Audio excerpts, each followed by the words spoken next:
Hello friends. Current affairs जुलाई 2025 के fourth week के सारे इंपॉर्टेंट न्यूज़ एक ही जगह कलेक्शन में आपके लिए लेकर आए हैं। आज सुबह ही अर्थक्वेक आया है रशिया के कमचटका पेनिनसुला के पास में। उसके बारे में तो हम जानेंगे ही, साथ में जानेंगे इंडिया का पहला हाइड्रोजन ट्रेन कहाँ पर बनाया गया है। लैटिन जीपीटी के बारे में हम जानेंगे और साथ में कौन सा कंट्री ने अलग अलग बिवरेजेस पे जिसमें जितना ज़्यादा शुगर है उसको उतना ज़्यादा टैक्स देना पड़ेगा।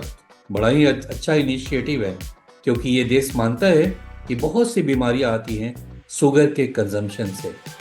साथ में इग्नू की नई पहली वीमेन वाइस चांसलर बनी है, और ये कौन है इनके बारे में भी जानेंगे। तो ऐसे अगर कोई एग्जाम आप दे रहे हैं, bank PO, D triple S B, S S C, C H S L, P C S, UPSC या और भी कई एग्जाम से, एनवीएस है, नवोदय विद्यालय या सेंट्रल स्कूल, ये सारे एग्जाम के लिए ये कलेक्शन बहुत ही ज्यादा काम आने वाला है। तो चलिए शुरू करते हैं और देखते हैं पहला क्वेश्चन आज का। पहला पॉइंट यहाँ, in the offshore of which country did a massive earthquake of 8.7 on Richter scale hit on 30th of जुलाई। और ये हिट किया है, पहला ऑप्शन ये रशिया में, रशिया के कमचटका पेनिनसुला, इधर में देखिए जापान है। तो यहाँ पर ये एपी सेंटर रहा है, और ये इतना बड़ा है कि ऐसा लग रहा है कि इसका बहुत बड़ा इफेक्ट आएगा सुनामी का रशिया पे भी और ईस्टर्न साइड ऑफ जापान पे भी। इसके बारे में ज़्यादा डिटेल अगर आपको जानना है तो हमारा एक वीडियो है जो आज ही अपलोड हुआ है, उसे देख लेंगे। एपी सेंटर याद रखिए near Kamchatka peninsula of Russia. देखिए यहाँ पर आपको ये जोन दिखाया जा रहा है, इसको रिंग ऑफ फायर कहते हैं। ये जो पर्पल एरिया आप देख रहे हैं ना, ये बहुत ही सिस्मिक जोन है, यहाँ काफी सारे अर्थक्वेक्स आते रहते हैं।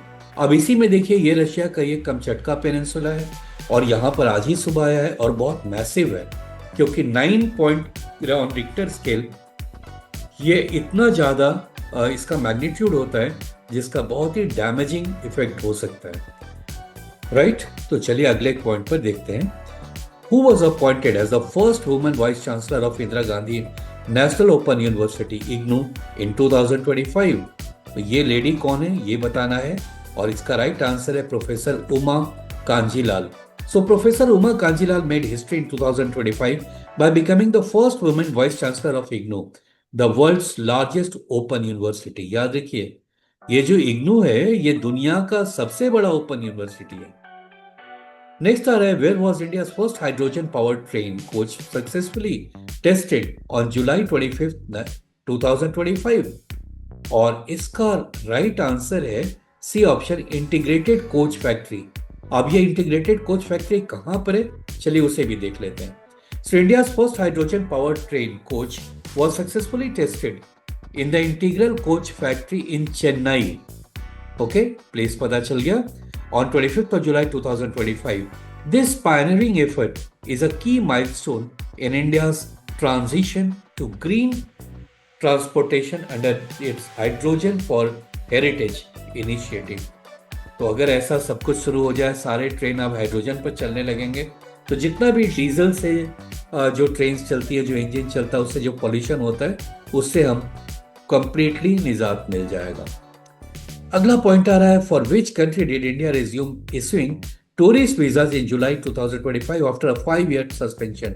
भारत ने पिछले 5 साल से इस कंट्री के साथ वीजा देना बंद कर दिया था, और 5 साल के बाद अभी फिर से रिवाइव किया गया है। तो किस कंट्री के साथ ऐसा हुआ है, और ये हुआ है चाइना के साथ। चाइना ने भी बहुत अच्छा सॉफ्ट इनिशिएटिव लिया है, और जो एक रूट है कैलाश पर्वत पे जाने का, जो चाइना की तरफ से आप जाएंगे तो बाई कार भी आप जा सकते हैं वहां तक, वो रूट ओपन कर दिया है चाइना ने।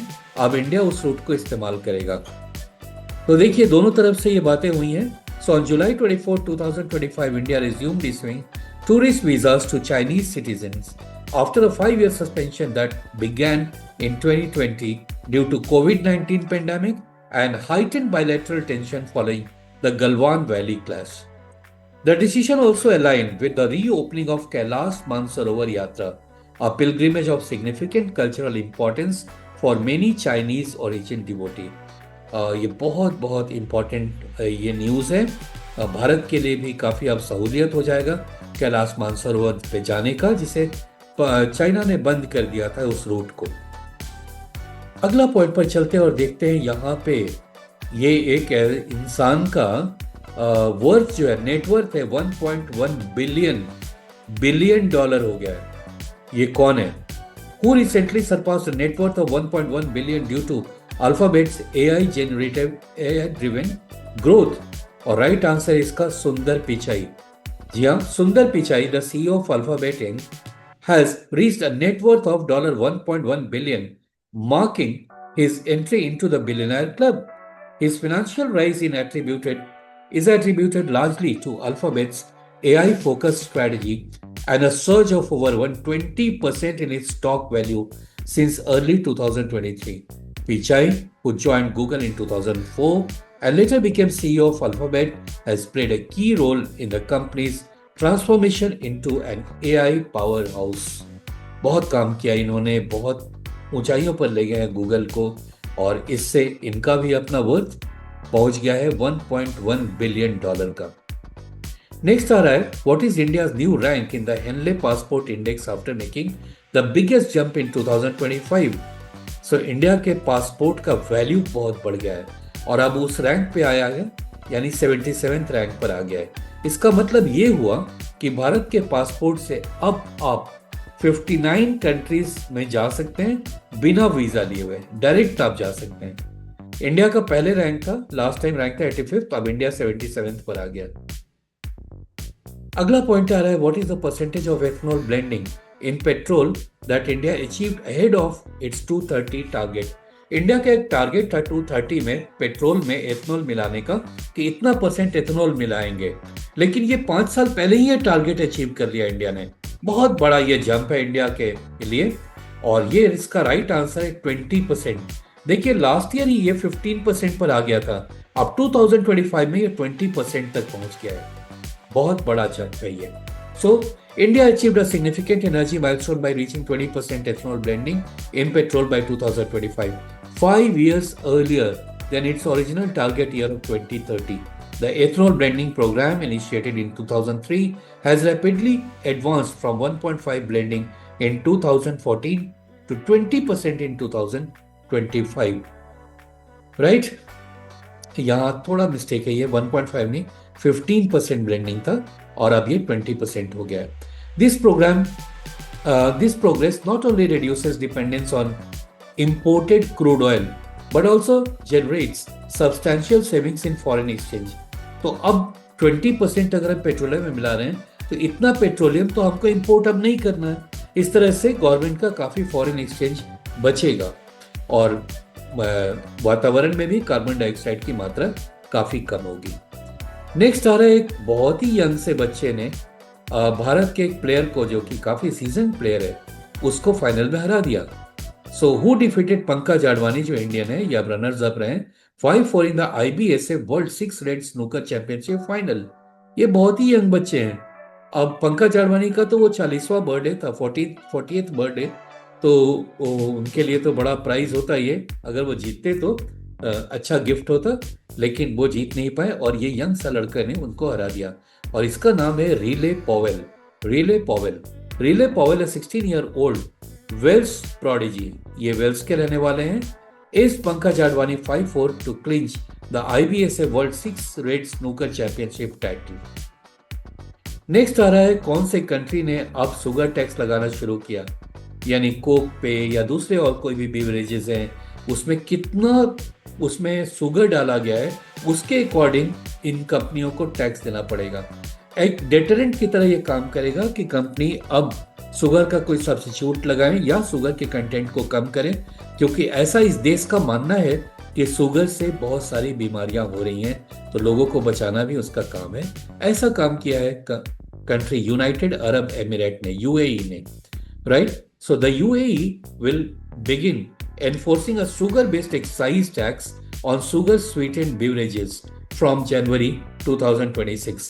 This policy introduces a variable tax rate calculated per liter depending on sugar content per 100 ml of the drink. The more sugar a beverages contain, the higher the tax levied on it. By targeting sugar intake through taxation, the UAE is taking a preventive approach to combat rising health issues such as obesity and diabetes. जी हाँ, मोटापा और diabetes का बहुत बड़ा कारण माना जा रहा है ये शुगर जो इन बिवरेजेस में है। और जानकारी नहीं होने से काफ़ी सारे लोग इसको पीते हैं और मोटू हो जाते हैं और साथ में उन्हें डायबिटीज़ भी हो जाता है। डायबिटीज़ शुगर से नहीं होता वैसे, हाँ, लेकिन शुगर होने के बाद, आपको डायबिटीज़ होने के बाद अगर आप शुगर कंटेंट बढ़ाते हैं तो ये आपको कंटेन करने में, उस बीमारी को कंटेन करने में बहुत मुश्किल होती है। अगला पॉइंट आ रहा है, which Indian airport ranked among the world's top 10 international airports in the travel plus leisure world best award 2025। तो भारत का सबसे वेरी बेस्ट इंटरनेशनल एयरपोर्ट कौन सा है, ये पूछा गया है। और राइट आंसर है छत्रपति शिवाजी महाराज इंटरनेशनल पोर्ट, और ये है मुंबई में। So Chhatrapati Shivaji Maharaj International Port in Mumbai earned a place among the world's top 10 international airports in the Travel Plus Leisure World's Best Award 2025। Top 10 में आ गया है साहब। अब देखिए एक भारतीय बैंक के बारे में। So which bank was named the world's best consumer bank for 2025 by Global Finance Magazine? दुनिया का बेस्ट बैंक, जी हाँ, स्टेट बैंक, इसे ये रैंक मिला है। ठीक है, और क्या है ये, क्या क्यों मिला है? देखिए, अब ये कंज्यूमर फ्रेंडली बहुत बना दिया गया है और बहुत सारी चीजें इसने इनोवेशन में डाला है, जैसे की innovations like vernacular voice banking, यानी जो उस एरिया में जो भाषा बोली जाती है उस भाषा में आप बैंकिंग कर सकते हैं। आप सोचिए कितनी बड़ी सुविधा हो गई लोगों को। और भी कई चीजें हैं जो इंपॉर्टेंट है, यहाँ पर आपको टेकअवेज में मिल जाएगा, आप इसे पॉज करके पढ़ लेंगे। नेक्स्ट आ रहा है, वर्ल्ड नेचर कंजर्वेशन डे कब मनाया जाता है? नेचर कंजर्वेशन बहुत इंपॉर्टेंट चीज है और इसी की तरफ लोगों का ध्यान दिलाने के लिए एक दिन मनाया जाता है, वर्ल्ड नेचर कंजर्वेशन डे, और ये मनाया जाता है जुलाई 28 को। So world nature conservation day is observed annually on July 28 to highlight the urgent need for preserving the environment and natural resources. Next आ रहा है, what is the objective of one airport one product? Actually one airport one product, यानी जो airport होगा वहां पे ऐसा product को बेचा जाएगा जो उस एरिया में ज़्यादा मिलता है और वो एनवायरनमेंट फ्रेंडली भी होना चाहिए। तो ये इनिशिएटिव स्टार्ट किया गया है और ये यहाँ ये बताया गया कि वन एयरपोर्ट वन प्रोडक्ट का मतलब है टू प्रमोट लोकल प्रोडक्ट्स के लिए काम किया गया है और स्टार्ट किया गया टूटीकोरिन से। The scheme targets perishable and high valuable regional goods such as seafood, flowers, bananas and palm-based products। वो यहाँ के टूटीकोरिन के एयरपोर्ट पर ये सारी चीज़ें अब सेल्स के लिए रखी गई हैं। नेक्स्ट आ रहा है, what summit did Ministry of PSW host recently? ये मिनिस्ट्री ने एक समिट बुलाया जिसमें किस बात पर चर्चा हुई वो यहाँ पर बताना है आपको, और इसका राइट आंसर है मेरीटाइम फाइनेंसिंग, यानी जो एक्टिविटीज इधर मेरीटाइम में होती हैं उसको आगे ले जाने के लिए। और जो भारत का विजन है, अमृत काल विजन 2047 में एक सर्टेन लेवल रीच करना है, हमारा इस मेरीटाइम एक्टिविटीज को, पोर्ट को, इंफ्रास्ट्रक्चर को और स्ट्रेंथन करना है, शिप बिल्डिंग को बूस्ट करना है और इंडिया का पोजीशन ग्लोबल मेरीटाइम में काफ़ी ऊपर लाना है। इसके लिए ये समिट हुआ और ये समिट कहाँ हुआ वो भी याद रखिएगा, न्यू दिल्ली में हुआ है। नेक्स्ट आ रहा है, what is the name of AI language model being launched by the coalition of Latin American countries in 2025? और इसका नाम है लैटम जीपीटी। और ये 12 लैटिन अमेरिकन कंट्रीज जिसमें 30 इंस्टीट्यूशन ने पार्ट लिया और इन लोगों ने ये क्रिएट किया एक एआई लैंग्वेज। नेक्स्ट आ रहा है, ये भारत का जो यूपीआई सिस्टम है इसको रिकॉग्नाइज किया है, यानी इसके वैल्यू को दुनिया को समझाने का काम किया है और ये किया है इंटरनेशनल मॉनेटरी फंड ने, आईएमएफ ने किया है। IMF released a detailed note title growing retail digital payments, the value of interoperability, recognizing the transformative role of India's unified payment interface। ये भी याद रखिएगा इसका फुल फॉर्म क्या होता है यूपीआई का, यूनिफाइड पेमेंट इंटरफेस।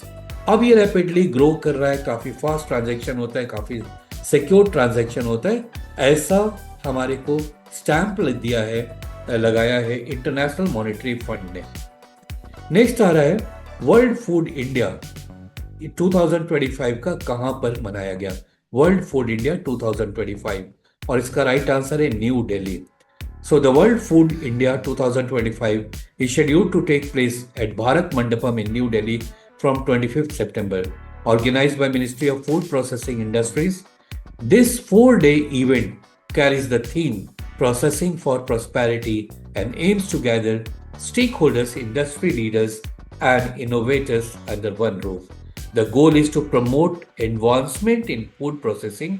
तो यहाँ पर मेन पर्पस है फूड प्रोसेसिंग का, यानी जो भी हमारा एक्स्ट्रा प्रोडक्शन हो जाता है जैसे पीस का या टोमेटो का, तो उसको कैसे हम उसको प्रोसेसिंग करें ताकि उसका सेल्फ लाइफ बहुत लंबा हो जाए। जो ऐसी चीज़ें जो पेरिशेबल हैं, 4 दिन 5 दिन में वो पेरिश कर जाती हैं, उनको कैसे 6 मंथ्स या 1 ईयर तक प्रोलॉन्ग उनकी लॉन्जेविटी बढ़ाई जाए, इसके लिए होता है ये। नेक्स्ट आ रहा है भाई, हमारे कोई भाई बंधु लोग अब मिल रहे हैं गैलेक्सी में, डिफरेंट गैलेक्सी में। तो रिसेंटली एक और बड़ा चीज पता चला है हुबल टेलीस्कोप से एक्सेट्रा से। So what is the name of the young son like star around which astronomers have observed the earliest stages of Rocky planet formation. तो कुछ ऐसा लग रहा है कि कहीं पे और भी सूरज है जिसके आसपास में रॉकी फॉर्मेशन हो रहा है, यानी लाइफ पॉसिबिलिटी है वहां पर। अभी नहीं है तो आगे होगी। कुछ ऐसा, कुछ सिमिलर हम लोगों से मिलता जुलता यहाँ पर हो गया है। तो कहां पर ऐसा हुआ है, इसका नाम है हॉप्स 315। टेकअवेज देखते हैं। Astronomers have for the first time observed the birth of new solar system and early stage of Rocky planet formation around a star named hops 315.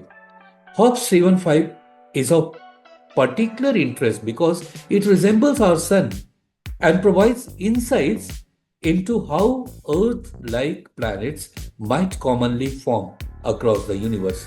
तो हमें भी पता चलेगा भाई ये धरती बना कैसे था, हम कैसे आए, इन सब चीजों के बारे में मालूम होगा, क्योंकि ऐसा लग रहा है कि कुछ इसी तरीके का फॉर्मेशन हॉप्स नाम के जो स्टार है उसके आसपास शुरू हो रहा है। आज हम पहुंच गए हैं आज के लास्ट क्वेश्चन पे, और ये है which city is set to become India's first quantum valley under the recently approved quantum valley declaration. और इसका राइट आंसर है अमरावती, जो कि आंध्र प्रदेश में है। टेकअवेज देखते हैं। Amaravati is expected to become a centre for research, innovation and development in quantum computing, communication and sensing. तो स्टूडेंट्स, आज का ये सारा इंपॉर्टेंट जो पॉइंट्स था, जो कलेक्शन था लास्ट वीक का, वीक 4 का जुलाई का, यहाँ आपको मैंने भेज दिया, दे दिया। और जाते जाते आपसे एक क्वेश्चन पूछते हैं, इसका कमेंट बॉक्स में तुरंत आंसर कीजिए। और ये क्वेश्चन है, देखते हैं ये क्या है। ये कौन से प्लेयर है इंडिया के जिन्होंने काफी ज्यादा नाम कमा रहे हैं, इनका नाम क्या है? अगर आप पहचाने तो ये हमारा सीरीज है, पहचानिए इनको, तो बताइए ये कौन है। राइट, हमारे कमेंट बॉक्स में इनका नाम डालिए, इनके अचीवमेंट के बारे में भी जरूर बताइएगा। Thank you so much for watching and waiting for your answer in my comment box. Thank you so much.